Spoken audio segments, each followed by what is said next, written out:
All right, so we're back. So there are two more topics I want to talk about. The first one is vector addition.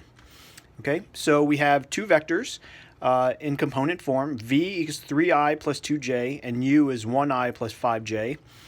And it's easiest to add vectors when they're in component form. So the idea behind this is that you add the x components, so vx and ux, and you add the y components, vy and uy.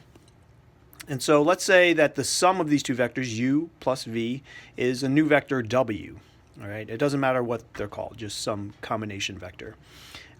So the idea behind this is that you add the x components, so the 3 and the 1, and then multiply that by I hat, and then you add the y components, the 2 and the 5, and you get a j hat. So this is kind of, these I hats tell you what you're allowed to add together, so you can only add x components to x components, so an I hat to an I hat, and you can only add y components to y components, a j hat to a j hat.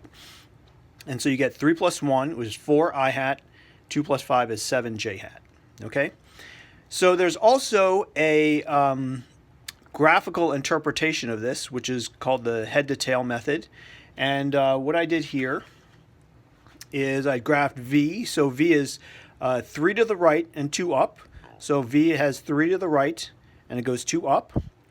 And then the head to tail method says that you take the first vector, and then you take the second vector, you plot it, you take the second vector, and you put the tail of the second vector at the head of this one. So instead of starting at 0, you start at the head of this one. And u is you go to the right one and you go 5 up. So what I did here is I started here, and went 1 right, and I went 1, 2, 3, 4, 5 up. So this is the u vector. And the sum of those two vectors goes from the base of the first vector to the head of the second vector, and that would be our sum vector. Okay?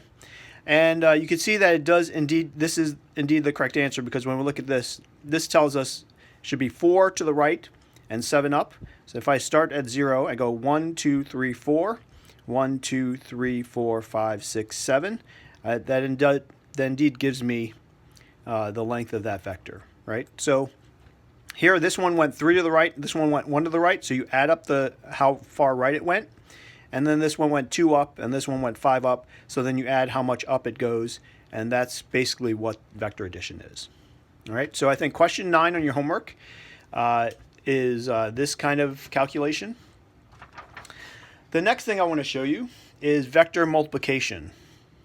Okay, so how do you multiply vectors? So there are two methods. There's the dot product and the cross product. All right, so I'm going to show you how to do the dot product because it's a little more straightforward.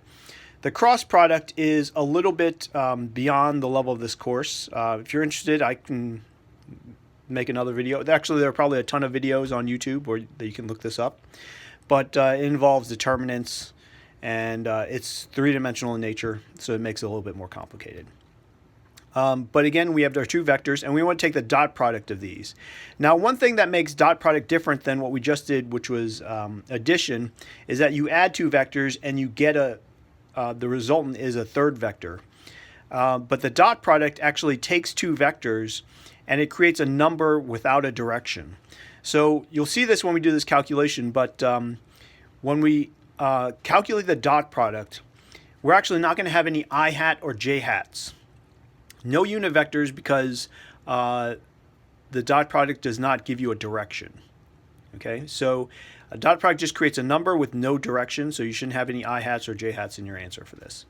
So you have u and v, and the whole idea is you basically multiply the x components, and then you multiply the y components, and you add them together. And notice again, no I hat, no j hat. So this first one, you multiply the x components, 3 times 1. And then you multiply the y components, 2 times 5. And you calculate 3 times 1 is 3, 2 times 5 is 10, 3 plus 10 is 13. So the answer to the dot product is just 13. And again, it's just a magnitude has no direction. Okay? So an example of something that would be an application of the dot product is the calculation of work. So let's say that you have some object and it moves over some distance, delta x, which we'll call the displacement. and there's a force which acts on the object. So if you're pushing an object over some distance, what's going to happen is it's going to speed up, all right, assuming there are no other forces. So it's going to speed up, also assuming that it either starts off with no velocity or it's moving in this direction. All right, so it's going to speed up, and what happened is going to gain energy. So this equation for work is essentially the equation for how much energy it gains. So you multiply these two vectors, the force and the displacement vectors, and you get the work vector. And it's a dot product because the work is how much energy has been gained, and energy doesn't have a direction. So you multiply two vectors and you get energy, which is just a number without direction. And so this is kind of a perfect example of a case where the dot product gives you a number that shouldn't have direction. Energy doesn't have direction. And so this is how you calculate how much energy would be gained. Okay, so you should, I think number 10 has a dot product calculation. You just follow this template. You should be okay. If you have any questions, just you can leave a comment on this YouTube video, or you can send me an email. I hope you and your family are all safe and doing well, and I will talk to you next time. Bye.